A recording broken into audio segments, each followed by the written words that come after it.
Hello everyone and welcome to another video with me, 320 Sim Pilot, and today we are taking a look at the high angle of attack protection, or the low speed protection as you may know it, in the A320neo. This has recently been added to the A32NX by the Flybywire team and is a fantastic addition and a core part of the Airbus philosophy for flying. So it's going to be really interesting to take a look at it and see how it behaves and how it impacts us as pilots. This will involve getting the airplane very low and basically attempting to stall it. So of course, as ever, although I am a real-world Airbus pilot, none of this is for any real-world use. It's just to give you some extra context on your home simulations. I'll be using the latest developmental version of the Flybywire A32NX. I believe this is a relatively recent addition to the mod. We'll be flying just north of Milan just to get the nice scenery of the Alps for this video. So let's jump into the flight deck and get started. So here we are on the flight deck. And what we're going to do is take a look at what this low speed protection is talking about. It's called the high angle of attack protection, really, which is a simple feature of the fact that you can stall an aircraft at any airspeed. It's all about the angle of attack. So if you were to pull the nose up sharply enough, by angle of attack I'm referring to the angle at which the airflow is hitting the wing. So if we look at the side profile of the airplane, we can see here that we're flying straight and level, but you'll notice the airplane is slightly nose up. This is because we have a slight increase in the angle of attack. The angle of attack is not zero, it'll be a few degrees, and that is the angle at which those wings are pointed and in comparison to the airflow. So if I suddenly pull the nose up, we'll find that the angle of attack increases, maybe only briefly depending on the situation, but it will increase, and if we increase it too much we can stall. What is a stall? Well, a stall is when that air coming towards the wings can no longer flow smoothly over them and therefore provide us with our lift. What happens instead is, instead of flowing smoothly over the wings, it'll actually separate, so it'll run over the top of the wing some of the way, but then it'll break off and you'll get turbulent air, and you can feel that. You'll feel a buffet in the aircraft as that turbulent air hits the tailplane at the back, and yeah, you're approaching a stall. Very bad. It's a loss of lift on the wings, and it eventually means you will lose altitude. So we don't want that to happen. So jumping back into the cockpit, let's have a look at what this system involves, and it is all designed to stop us stalling the aircraft. Stalling a swept wing jet airliner is a very nasty thing to do. It's very severe. It can be unrecoverable if you get it wrong too early on in the stage. So it's important that we have a sense about us to make sure we don't get ourselves into that position. This is another backup. All pilots are trained to avoid this, of course, and recognize it if it's happening and therefore fix it. However, this system will sit in the background in the Airbus and it will intervene if it deems it appropriate. Lots of airliners have systems that intervene in some way, even the 737, so it is not uncommon. The Airbus one is just quite thorough, and we'll see why. I'm just going to turn left. We're only at 15,000 feet, or flight level 150, and that is the Alps in front of us, and they go pretty high, up to 18,000 feet, so we'll turn around and head south, but I am enjoying the scenery. There we go. Right. So if we look down here on the PFD, what's been added now is a more functional low speed area. So we have a few numbers that we need to take a look at. I'm just going to reduce the airspeed right down until we sit at almost at green dot. Green dot is the minimum drag speed. So at green dot we are the most efficient. If we go any slower, the airplane starts to actually make more drag by trying to fly slower, and you'll have to use more thrust, and it's not very efficient. So sitting at green dot is where we're the most efficient. But below that you can see VLS. VLS is this little amber line, and it's just disappearing there because we're in a turn. So that is the angle of attack increasing in the turn, because of course by turning you'll notice the nose is up at 5 degrees of pitch, and it is actually exerting a bit of a G-force on the wing, and therefore we're getting a bit of an angle of attack increase. It's possible to see the angle of attack if I press track FPA. There you go. The bird, which is showing my path through the air, is level on the horizon, but my nose is at 5, so our angle of attack is about 5 degrees right now. Not really too relevant for today, but there we go. Anyway, once those wings roll out, which will happen very soon, we will be able to see the speed tape a bit more clearly. Okay, so rolling out now, and we'll be able to see VLS, which is the lowest selectable speed. So V for velocity, they're always called V speeds, I suppose. I'm assuming it's velocity, and then the lowest selectable, which is here. And you'll see that now the wings are level, our nose is down at just about 4 degrees, and the VLS is clear. So that is the lowest selectable speed. So if I wound our speed, I've got auto thrust and autopilot in, let's wind it below VLS, And what's going to happen is, or what I expect to happen, is the airplane will actually stop at VLS and then it will start adding thrust on its own, even though I'm not asking it to, because it doesn't want us to go any slower, hence the name lowest selectable. So let's check that works. So here we go, engines are spooling up already. You can see that I've commanded 180 knots, and it should sit roughly at the lowest selectable speed, which is about here. And there you go, 48%. 49%, and we're going to sit here at VLS. So that's been modeled perfectly. Now I have got videos about what normal law is in the A320. We are sitting in normal law, I can tell, because I have these green equal signs up here and there's nothing else wrong with the aeroplane. But in normal law, my side stick in pitch, which is this way, so when I pull back or push down, I'll just take a look at the pilot for a second, that is commanding a G-force. When I pull back, I command an increase in G-force. When I push forward, I command a decrease in G-force. And the custom fly-by-wire that the A32NX team use now has absolutely got that spot on. It really nails it. It's excellent. Anyway, here you go. So the auto thrust will not go down to 180 knots.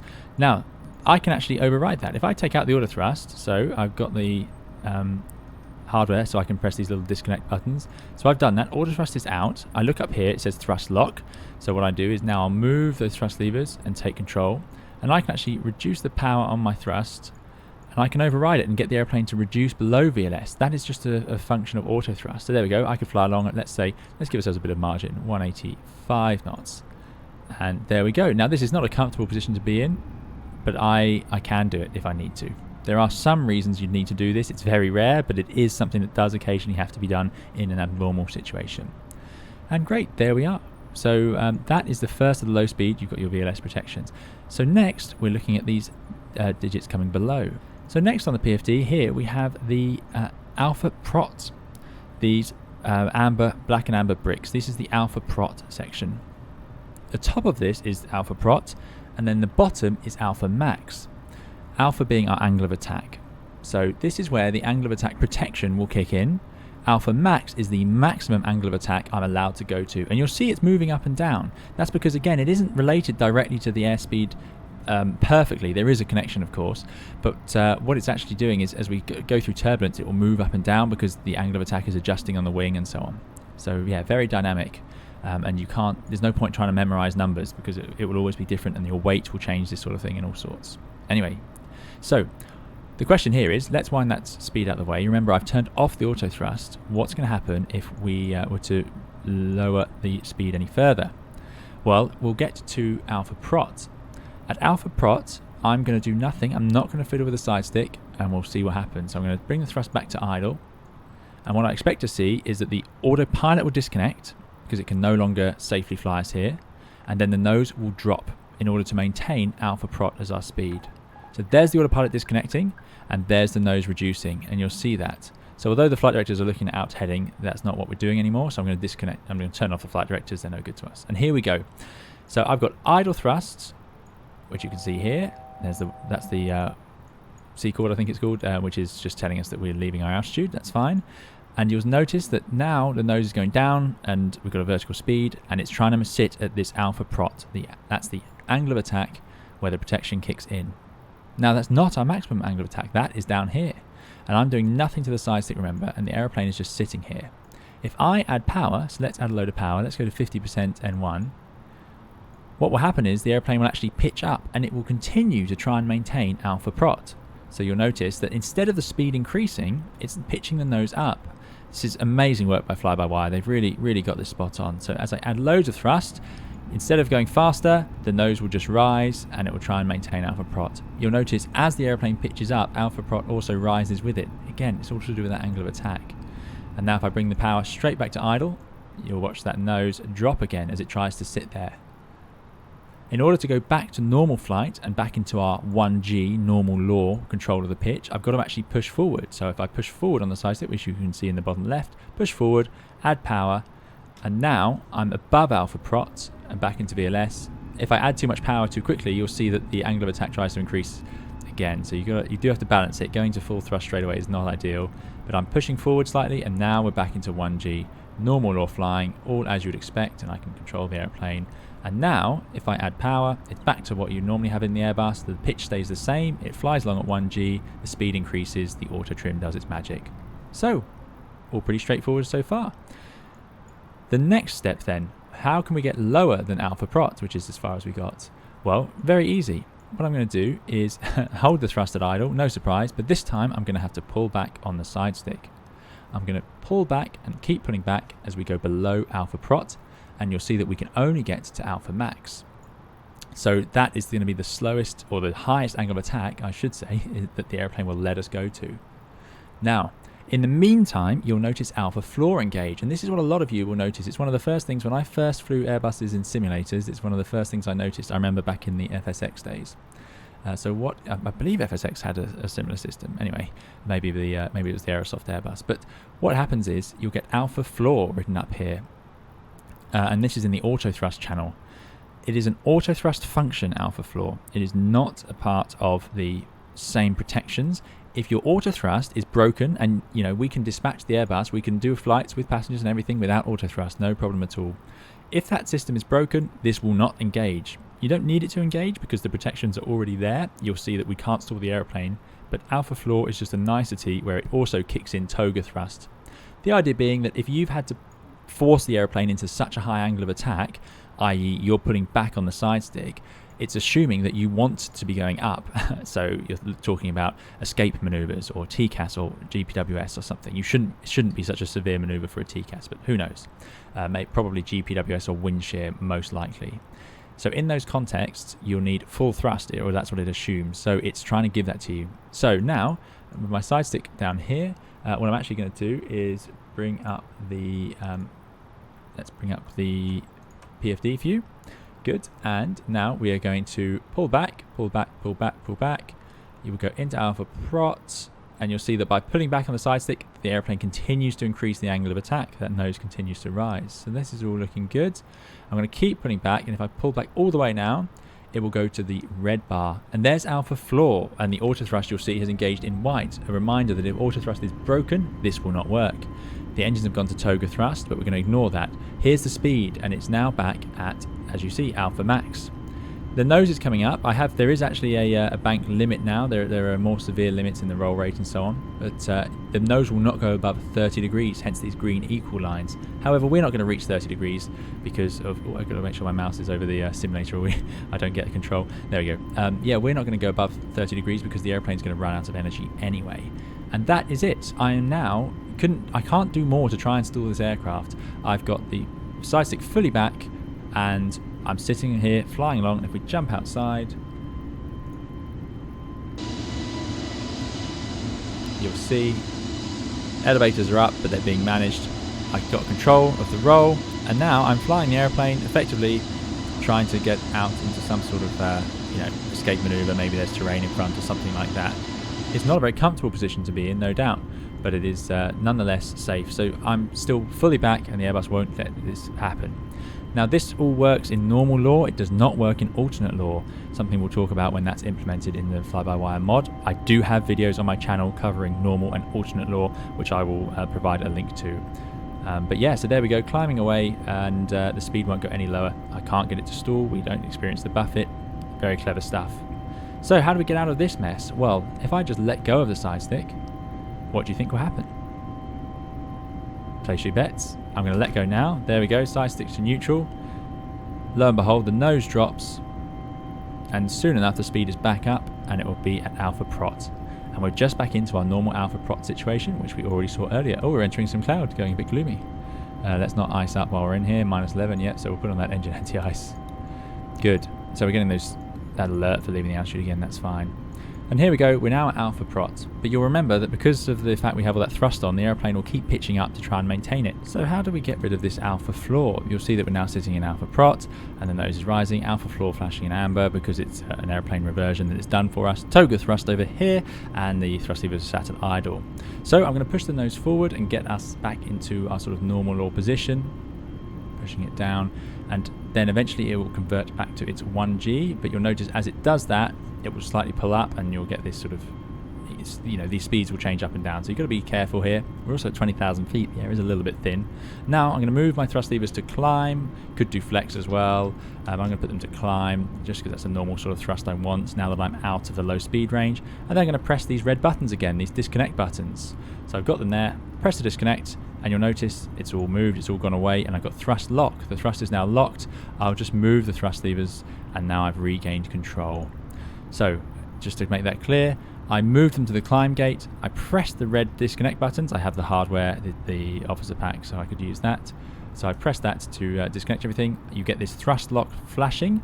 This is flashing because I've removed it from an auto thrust mode, and it isn't sure what I want. So although I've set it to climb, you'll notice it actually saved the last position, and it will sit there until I move them. So now I move them slightly and I can get climb thrust, or I can fly manually, and then I'm okay to re-engage the auto thrust into speed mode. There you go, and then put the thrust levers back to climb, and we are back in our normal position. I do have a video on auto thrust for you if you need some help with that. And now we are in a normal A320, flying along in normal or quite happily. Just to demonstrate that this is a function of, let me take out the auto thrust. I want to just demonstrate that this is a function of angle of attack and not airspeed. So we're going to increase the airspeed. There's through 250 knots. You can see that all that low speed stuff is way down, and now we'll go full backstick. We can't overstress the aeroplane because we have a G load protection. So we'll notice down here the G force will be displayed. The aeroplane will not overstress. With the flaps up, that means 2.5 G. So there's 290 knots, full back on the side stick now. Up comes the nose. You'll see down there G load 2.4 G, 2.5 is the maximum, and here at 280 knots is alpha prot. Now, as soon as we hit 30 degrees of pitch, that's the limit for the Airbus. It won't let us go any higher. And you'll see that that then forces alpha prot back down to something more reasonable. But during that change, you saw alpha prot was all the way up at 280 knots. If I lower the nose, the opposite happens and it disappears away. So if we start at minus 15, I go full backstick, you'll get G load of 2.5 as a maximum. There's alpha prot, and there you go. We are straight through into our alpha max, and the airplane is not going to let us maintain anything below that. So hopefully that gives you a better idea of some of the aerodynamics sitting around in the background of the Airbus. Just while I talk here, on the screen you'll see the passenger view on some of this manoeuvring. One of the major advantages of having a system like this inbuilt in the aircraft is that as long as everything is functioning normally, and we are in normal law, then we have this protection available and can get the maximum performance out of the airplane without having to worry too much about stalling or low speed implications. Examples of this would be if we're flying and we get a GPWS, i.e. there is terrain in front of us that we weren't expecting and we need to go full backstick, we can without the risk of overstressing the airframe because of that G load protection, and also without the risk of stalling, because if we are close to the stall, the airplane will lower the nose for us while keeping us at toga thrust. So you can see how in an extreme or emergency situation this is a great feature to have and allows maximum performance to confidently be brought from the airplane without having to be more gentle, which could delay getting that performance from the aircraft. So that's all for today's video. I hope it's been interesting to you, covering I think a really amazing part of the Airbus's design, and something that is hopefully not what we will see in day-to-day operations, but it's nice to have it there in the background, certainly in case of a complete loss of situational awareness, or in case of a need to get the maximum performance out of the airplane without worrying. That's one of its great benefits. There'll be plenty more videos and live streams coming soon to the channel, so do please subscribe if you'd like to see more of this content, featuring of course the Airbus and other aircraft as we fly around the world of flight simulation. That's all then. Do please keep safe and well. We'll see you again in another video or live stream very soon. Thank you. Bye bye.